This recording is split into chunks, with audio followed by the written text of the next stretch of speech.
This is The Download from Sounds Profitable, your daily source for the essential news in the business of podcasting. I'm Gavin Gaddis.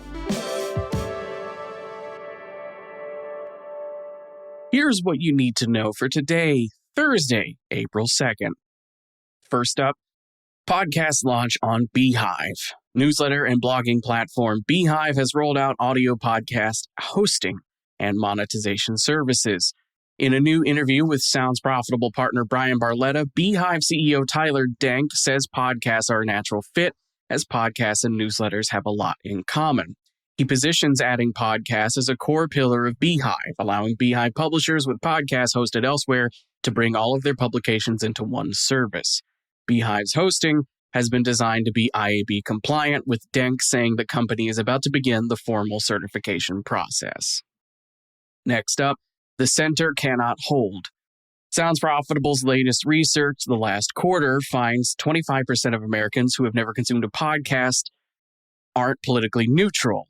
As article writer Tom Webster notes, a linear gradient running from one end of the political spectrum to the other. Those on either end of the spectrum have existing media architecture to drive them to podcasts, from NPR driving liberal listeners to podcasts in the 2010s, to conservative audiences finding podcasts through clips of creators like Ben Shapiro or Joe Rogan going viral on social media. The problem is, algorithmically driven platforms aren't designed to promote moderate content. Centrist and moderate conservative podcast holdouts find themselves in a dead zone, as podcasting has no editorial layer that can curate less extreme takes that don't swing hard in either political direction. And for our final top story, Spotify's ad exchange grew its programmatic base, but buyers want more. According to Spotify internal data, the Spotify ad exchange has seen its monthly active advertiser count grow 222% year over year since the exchange launched in April of 2025.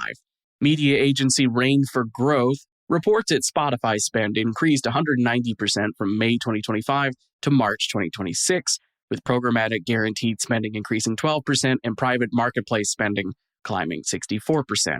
The Spotify ad exchange has made accessing Spotify inventory more streamlined for advertisers, but media buyers tell Digiday buying audio remains a mix of direct and programmatic.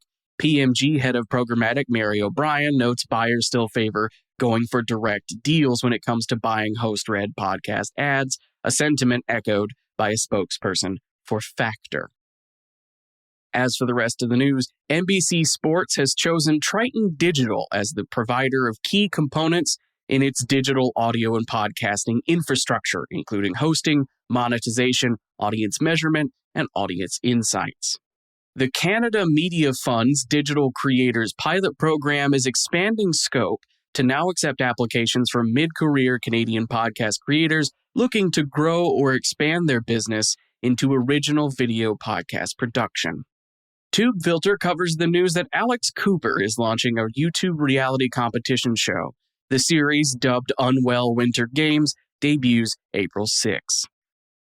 Acast has announced a multi-year partnership with popular Australian podcast It's a Lot with Abby Chatfield, and the Virginia Queer Film Festival has launched Queer Ear, an inaugural audio storytelling program debuting in the 2026 edition of the festival. The Virginia Queer Film Festival is currently taking submissions of audio-only storytelling pieces under 25 minutes in length from podcast series, anthologies, and standalone projects before the deadline of August 1st.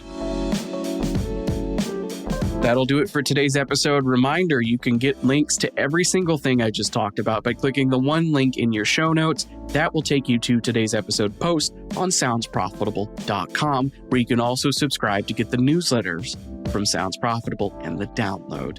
Today's episode was written by myself and produced by myself, Molly D'Amelio, Brian Barletta, and Tom Webster. For Sounds Profitable, I'm Gavin Gaddis, and I'll see you tomorrow morning for the Download Recap.